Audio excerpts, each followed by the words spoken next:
अद्भुत कुरा छ। हालेलुया।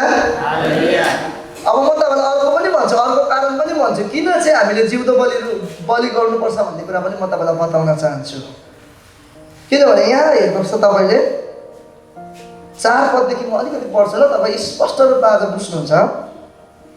किनकि जसरी हाम्रो एउटै शरीरमा धेरै अङ्ग हुन्छन् तर सबै अङ्गहरूको एउटै काम हुँदैन, त्यसरी नै हामी जो धेरै छौँ हामी पनि ख्रीष्टमा एउटै शरीर हौ र प्रत्येक एक अर्काका अङ्ग हौ। हामीलाई दिएको अनुग्रह अनुसार अलग अलग वरदानहरू हामी प्रयोग गरौँ। अगमबानीको हो भने विश्वासको परिणाम अनुसार, सेवाको हो भने सेवाको काममा, शिक्षा दिनेले शिक्षा दिने काममा, अर्थी दिनेले अर्थी दिने काममा, दान दिनेले उदार चित्तले, शासन गर्नेले दक्षिणता साथ, कृपा गर्नेले खुसी साथ। यहाँ तल वरदानहरू राखिएको छ, कामहरू राखिएको छ, सेवकाईहरू राखिएको छ। मेरो प्रियहरू, हामीले आज सेवकाई बुझेको चाहिँ के भन्दाखेरि चाहिँ यहाँ पुलपिटमा आएर गर्नुपर्छ, उभिनुपर्छ होइन। मेरो प्रियहरू, सेवकाई वरदानहरू विभिन्न किसिमका छन्। वरदानहरू पास्टर, यो 5 फुल मिनिस्ट्री छ, प्रेरित, अगमवक्ता, पास्टर, प्रचारक, शिक्षक, यो 5वटा वरदानहरू छ। तर अरू वरदानहरू पनि छ जुन वरदानहरू हामी प्रत्येकको जीवनमा, कसैको जीवनमा यो वरदानहरू छ।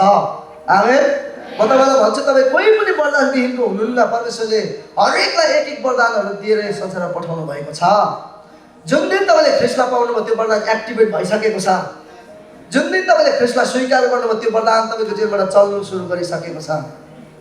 म आज तपाईँलाई भन्न चाहन्छु, यो वरदान, यो सेवा, यो वरदान जुन अनुग्रहबाट दिएको जुन वरदानहरू छ, यसलाई चलाउनको निम्ति हाम्रो शरीरलाई हामीले बलिदान गर्नै पर्छ। आमेन। हालेलुया। तपाईँको जीवनमा वरदानहरू समेत फेरि कसैलाई उत्साह दिने वरदान होला, कसैलाई अर्थ दिने वरदान होला, कसैलाई शिक्षा दिने वरदान छ होला, कसैलाई दान दिने वरदान छ, रुपियाँ पैसा दिएर सहयोग गर्ने वरदानहरू छ। सबैलाई यहाँ अगाडि आएर पुलपिटमा आएर अगाडि वचन बोल्ने सेवकाई हुँदैन। सबैलाई यहाँ आएर अगमबानी बोल्ने त्यो उयो हुँदैन। सबैलाई विभिन्न किसिमको वरदानहरू छ।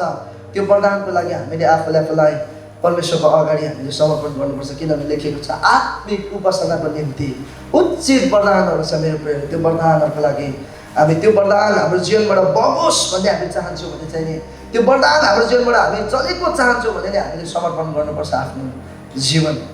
किनभने हामीभित्र त्यो वरदान छ, कसैलाई उत्साह दिने वरदान छ। त्यो कुरामा तपाईँ अगाडि बढ्नुहोस्। यो संसारको ढाँचातिर हामी चल्नु हुँदैन। मेरो प्रियहरू, यहाँ मुनि विचारलाई हामी बदलाउँ। हामी यति बेला म जस्तै म अरूलाई बनाउँछु भनेर हामी नसोचौँ, तर त्यो व्यक्तिहरूलाई हामी बनाउँ जुन व्यक्तिहरू, जस्तै तपाईँसँग उत्साह दिने वरदान छ भने त्यो व्यक्तिलाई तपाईँले बनाउनुहोस्। उत्साह दिने वरदान भएको व्यक्तिलाई हामीले त्यसरी अगाडि बढ्नुपर्छ। जवान पुस्ताहरू, हामी यो सानो कुराहरू हामी अल्झिनु हुँदैन। हामीले ठुलो भिजनहरू देख्नुपर्छ। किनभने युएलबीको 28ले भन्छ कि छोराछोरीले अगमबानी बोल्नेछ, युवकहरू दर्शन देख्नेछ, युवकहरू दर्शन देख्नेछ। आमेन। हालेलुया। कस्तो दर्शन देख्दै हुन्छ? आँखा चिम गर्दै गर्दा फ्री फायर गन ढुक हान्दै गरेको देख्दै हुन्छ कि हजुर पब्जी यता आइज। म पुरा भाइहरूलाई म कति सम्झाउँदैछु यो दिनहरूमा। एकदमै धेरै क्रेजी भइराखेको छ फ्री फायर। म पनि पहिले लगभग धेरै वर्ष अगाडि म यति साह्रो फ्री फायर खेल्थेँ।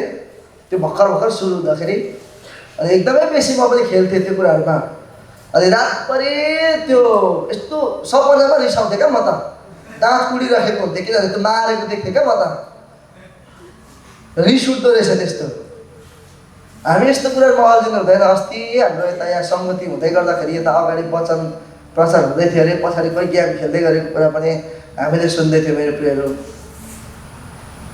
हामी कस्तो ढाँचामा चल्दैछौँ? हाम्रो उद्देश्य कहाँ छ?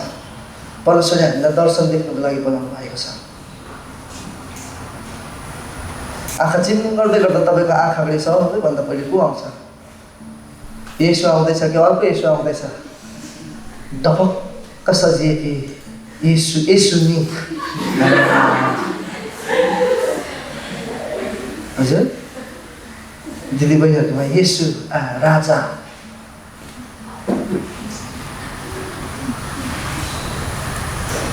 त्यही मजाको कुरा छ बाइबललाई जब तपाईँले बुझ्नुहुन्छ। म पनि भर्खर सिक्दैछु, तपाईँहरू जस्तै म पनि सिक्दैछु। तर जसै मैले यो मिठासलाई पाउन सुरु गरेँ, मेरो जीवनमा मैले एप्लाई गर्न सुरु गरेँ। परमेश्वरलाई भन्दैछु, प्रभु मेरो जीवनमा म सिद्धता हुने क्रम परिपक्वता हुने क्रम मेरो जीवनमा जीवनको अन्तिम घडीसम्म भइराखेको होस्। म तपाईँबाट सिक्नु चाहन्छु भनेर परमेश्वरसँग भन्छु। म हामी सिक्नु जरुरी छ, हामी हुर्किनु जरुरी छ। जवान मण्डलीहरू, जवान दाजुभाइ दिदीबहिनीहरू, हामी सबैजना ख्रिस्टमा एउटै परिवारहरू हौँ। आमेन। बरु डुल्नु घुम्नुभन्दा हामी दुःखमा परेको व्यक्तिहरूलाई हामी प्रार्थना गर्नु जाउँ, हामी एकअर्कालाई हौसला दिउँ, उत्साह दिउँ, हामी भेटौँ, के कसो छ भनेर हामी घरलाई बरु भिजिट गर्न सुरु गरौँ। तपाईँको चर्चको जवानहरू, मेरो चर्चको जवानहरूलाई हामी भेट्नु सुरु गरौँ। कतिजना चर्चहरू आउनु छोडिसके होला, तर ती व्यक्तिहरूलाई हामी गएर सम्झाउँ, हामी भेटौँ, भनेर भनौँ। तपाईँ सङ्गति नआउँदै गर्दा हाम्रो हृदय कस्तो कस्तो भयो, तपाईँ आउनुहोस् ल भनेर कोही बेला उत्साह दिएर आउनुहोस्, प्रार्थना गरिदिइराखेर आउनुहोस्। खाँचो छ भनेदेखि आफ्नो गोजीको झिकेर दिनुहोस्। हालेलुया, हालेलुया भन्नुभएको छ। प्रभुले देखिसक्नु भयो। पावल कि कसले भने जस्तो राम्रो खानुहोस् ल, राम्रो बस्नुहोस् ल भन्छ अरे, तर दिँदैन अरे क्या। त्यो चाहिँ भोकले मर्छ अरे। हामी आफूलाई समर्पण गरौँ यो सेवाकाईको लागि। मैले सबैभन्दा पहिले भने मैले अन्त गर्दैछु अब, किनभने सबै थोक उहाँद्वारा र उहाँकै निम्ति र उहाँलाई सदा सर्वदा महिमा होस्। आमेन। यो कुरा तपाईँले बिर्सिनु हुँदैन, मैले बिर्सिनु हुँदैन कि हामी चाहिँ ख्रिस्टको हौँ, हामी चाहिँ परमेश्वरको लागि हौँ। परमेश्वरले उहाँको निम्ति बनाउनु भएको यो पहिलो कुरा। र अर्को कुरा यहाँ वरदानहरू छ। यो वरदानहरूको निम्ति, यो वरदानहरू हाम्रो जीवनबाट चल्नुपर्छ। यो वरदानहरू हाम्रो जीवनमा बग्नुको निम्ति चाहिँ हामीले समर्पित जीवन हामीले जिउनु जरुरी छ। नभए हामी समर्पित भएन भने हामी अरूलाई उत्साह दिनु पनि मन पर्दैन, अरू जेसुकै होस् हामीलाई मतलब हुँदैन। तर जब तपाईँ आफूले आफूलाई समर्पित भएर जिउन सुरु गर्नुहुन्छ, तपाईँलाई अरूको वास्ता लाग्नु सुरु गर्छ, अरूको फिक्री लाग्नु सुरु गर्छ। म जवान पुस्ताहरू सबैजनालाई यही आग्रह गर्न चाहन्छु, यही बिन्ती गर्न चाहन्छु यहाँबाट कि हाम्रो जवान पुस्ता उठ्नुपर्छ। तपाईँ आफै सोच्नुहोस् त, हामी आफै सोचौँ त। अहिले लगभग कतिवटा नगर्ने, हामी अगमबानीको सेवा हामी नगर्ने, हामी चङ्गाईको सेवा हामी नगर्ने, शक्तिको सेवा हामी नगर्ने मण्डली जवानहरू गर्ने कि नगर्ने हो? अब यस्तो भइसक्नु। यसले त आज केही छोडेन हौ, यसले त आज मलाई बम हालेको छ भने सोच्दै हुन्छ होला। मलाई पनि त्यस्तै लाग्छ। यस्तो बुझ्नुहोस् सर, कस्तो भने तपाईँलाई लाग्दैछ भने मलाई लाग्छ भने सोच्नुहोस्, म जिउँदै रहेछु, जिउँदोलाई त दुख्छ नि त। तपाईँलाई लाग्दै होला यो वचन आज मेरो लाग्यो। प्रभुलाई भन्नुहोस्, प्रभु म आजदेखि बदलिँदैछु, म निर्णय गर्छु, आज सबै कुरा म छोड्दैछु, म तपाईँको निम्ति आफूलाई अर्पण गर्छु। हालेलुया। भन्नुहोस्, हामी सबैजना एकैछिन हामी खडा हुनेछौँ। अनि म प्रायः जस्तो लामो म वचन बोल्दिनँ।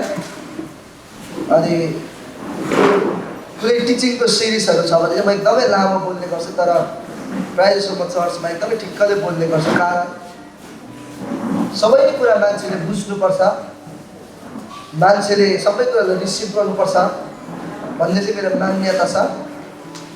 अनि हामी एकैछिन हामी प्रार्थना गर्नेछौँ, छोटो हामी प्रार्थना गर्नेछौँ। छोटो प्रार्थना हामी गरौँ, तर एकदमै हृदयदेखि नै हामी प्रभुसँग भनौँ, प्रभु म मेरो जीवन आजदेखि तपाईँलाई अर्पण गर्दैछु, आजदेखि अर्पण गर्दैछु। फेरि मधुर आवाजमा पवित्र आत्माले कतिलाई सायद भन्नुहुन्छ होला, यो भनेको त तैँले 4-5 वर्ष भइसक्यो त्यसपछि, यो भनेको त तैँले अस्तिको कन्फरेन्समा पनि हो त, यो भनेको त अस्ति भर्खर कल कन्फरेन्समा पनि भनेकै हो त, प्रभुले भन्नुहुन्छ होला। तर प्रभुलाई भनेछु, होइन प्रभु, यसपालि साँच्चै तपाईँलाई भनेको मेरो जीवनमा अर्पण गर्छु। हालेलुया। हाम्रो आँखालाई हामी केही समय हामी बन्द गरौँ। अनि विशेष गरिकन म हाम्रो कोयर टिमलाई अगाडि बोलाउन चाहन्छु। एकैछिन हामी छोटो हामी एकैछिन हामी प्रभुसँग हामी जोड्यौँ अनि हालेलुया। हामी यति बेला परमेश्वरसँग हामी प्रार्थना गरौँ। हालेलुया।